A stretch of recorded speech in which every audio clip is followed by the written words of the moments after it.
សួស្តីបងប្អូនអរគ្នាថ្ងៃនេះខ្ញុំនឹងមកចែករំលែកក៏ដូចជាប្រាប់បងប្អូនអរគ្នាពីរបៀបនៃការ download វីដេអូចេញពីកម្មវិធី TikTok ដោយមិនជាប់ logo ឬក៏ជាប់អក្សរ TikTok នៅលើវីដេអូរបស់យើងអញ្ចឹងបងប្អូនដោយសារតែបើយើងចុច download ធម្មតាគឺយើងតែទទួលបាននៅ logo បងពេលដែលយើងចាក់វីដេអូមកវាជាប់សញ្ញា logo អញ្ចឹងដើម្បីកុំឲ្យខាតពេលវេលាយើងទៅតាមដានទស្សនាទាំងអស់គ្នាថាពីរបៀប download វីដេអូជាដំបូងយើងធ្វើការវាយជាមួយនឹងកម្មវិធី TikTok របស់យើងមកបងប្អូននេះយើងចូលមកកាន់កម្មវិធី TikTok មករបៀបនៃការ download ទាំងក្នុងទូរស័ព្ទទាំងក្នុងកុំព្យូទ័រគឺដូចគ្នាទេបងប្អូនគឺយើងប្រើប្រាស់តែវិធីសាស្ត្រតែមួយទេគឺយើងចូលមកដល់គឺយើងរើសវីដេអូបងប្អូនស្រឡាញ់វីដេអូបែបណាចង់ download វីដេអូមួយណាបងប្អូនអាចធ្វើការ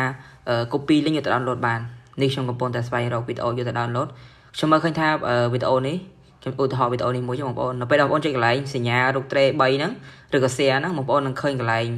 សញ្ញា download នៅក្នុងទូរស័ព្ទតែបើនៅលើកុំព្យូទ័រគឺឃើញសញ្ញាតែប៉ុណ្ណេះទេ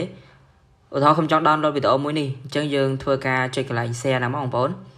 សញ្ញារូប share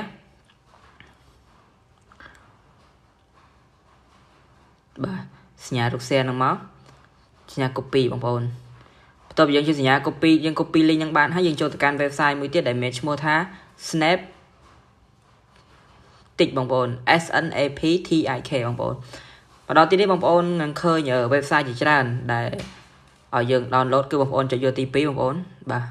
ចុចតាមខ្ញុំបងប្អូនចុចឡើងទី2ហ្នឹងមកវានឹងនាំបងប្អូនមកកាន់ទំព័រមួយនេះអញ្ចឹងបងប្អូនធ្វើការផាសបងប្អូនប្រើទូរស័ព្ទបងប្អូនអាចចុចវាឲ្យជាប់ឬក៏សង្កត់វា2ដងទៅវានឹង load ចេញសញ្ញា copy link ផាសឡើងហ្នឹងបងប្អូនគឺយើងយក link ដែលយើង copy ចេញពី TikTok មិញយកដាក់ឡើងហ្នឹងហើយយើងចុចពាក្យថា download មកដល់ទំព័រនេះវានឹងចេញជាលក្ខណៈវីដេអូឲ្យយើងរើសតែយើងចង់រើសវីដេអូបែបណាបងប្អូនកម្រិតវីដេអូច្បាស់ឬក៏មិនច្បាស់កម្រិតវីដេអូច្បាស់កម្រិតណាគឺវាបង្ហាញលើហ្នឹងបងប្អូនដូចជាទំហំ10x24 ជាដើមអញ្ចឹងទៅបងប្អូនอย่าចេះហៅបងប្អូន1280អញ្ចឹងទៅ19 7កុតអញ្ចឹងទៅ20កុតអញ្ចឹងទៅបងប្អូនតាមដែលវាដាក់ឲ្យយើងអញ្ចឹងចេញធ្វើការ download ដើម្បីយកទៅប្រើប្រាស់បើបងប្អូនចង់បានអា download ច្បាស់ល្អបងប្អូនចុចយកអាលើបងប្អូនអាយ៉ាខ្ញុំចុចចំម៉ៅបងប្អូនគឺម៉ៅខ្ញុំគឺវាមានកន្លែងចុចថយក្រោយបងប្អូនបាទនេះយើងចុចកន្លែងសញ្ញា download ហ្នឹងមកវីដេអូរត់ទៅ download បងប្អូនឥឡូវវីដេអូយើងពេញហ្នឹងបងប្អូនយើងអាចទៅបើកមើលបានបាទគឺយើងបិទនេះមួយមកយើងបើកមើល folder របស់យើងមកបងប្អូនបាទនេះវីដេអូដែលយើង download មិញបងប្អូននេះគឺយើងមើលបាទអត់មានជាប់ logo ទេបងប្អូនគឺយើងអាចយកទៅប្រើប្រាស់បានដែរបងប្អូនចង់យកទៅ